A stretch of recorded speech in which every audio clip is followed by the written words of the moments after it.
For the Zips Digital Network, Chad Welker here with a happy head coach of the volleyball team, Tom Hanna, because he went 2-0 this past weekend in Mid-American Conference play, beating Bowling Green 3-1 and Miami 3-0. On Saturday, Coach, just an overall outtake of the weekend. I mean, obviously excited to be 4-0 in the MAC.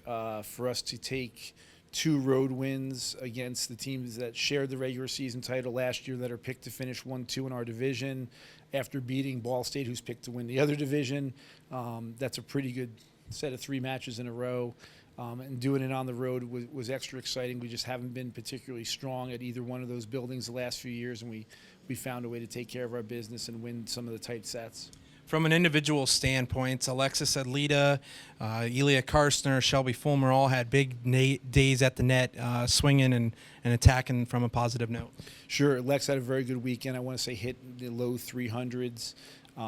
Really produced well when push came to shove at points, and kind of challenged her a little bit late on Friday night against Bowling Green, and she found a way to do that. Shelby, with the 11 kills on Saturday.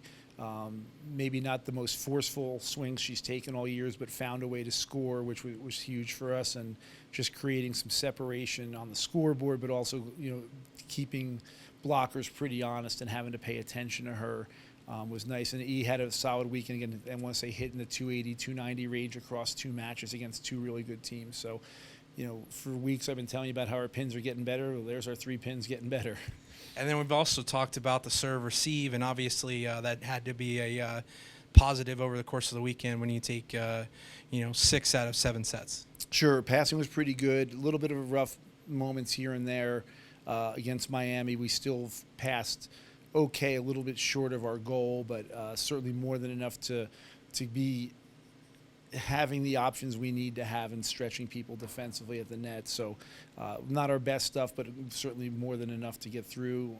The serving end of the deal, little careless on Friday night. We actually had 17 service errors, and we weren't trying to force the issue, so that was a little interesting, but still did enough to get them out of system.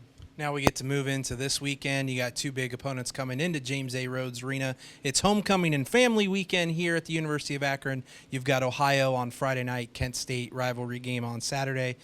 Just kind of expectations, and how do you keep this match streak going? Yeah, I mean, we just put our heads down, and it's one thing at a time. So OU first. We have a couple things we have to clean up on our side of the net that we'll work on today, and then we'll start to be a little more specific to them. They run a nice tempo. They've got some pretty dominant attackers that we'll have to address, and then haven't really scratched too much into Kent State, so that'll be a later in the week thing. But like you said, it's a rivalry game, and it's during our homecoming, and we have Kent State here for football, so there'll be a couple other things attached to the atmosphere there. Coach, appreciate the time as always. Best of luck this weekend. Again, Zips fans, we want to see you here at James A. Rhodes Arena as the Zips battle Ohio on Friday night at 7 p.m. Then they face off with Kent State on Saturday at 7 p.m. That's right after the Akron Kent State football game over at InfoCision Stadium. Your ticket from that game will get you in free to the women's volleyball game Saturday night. So you can spend a whole day at the University of Akron and support the athletics and the athletes here. For the Zips Digital Network, have a great rest of the weekend. Let's beat Kent and go Zips.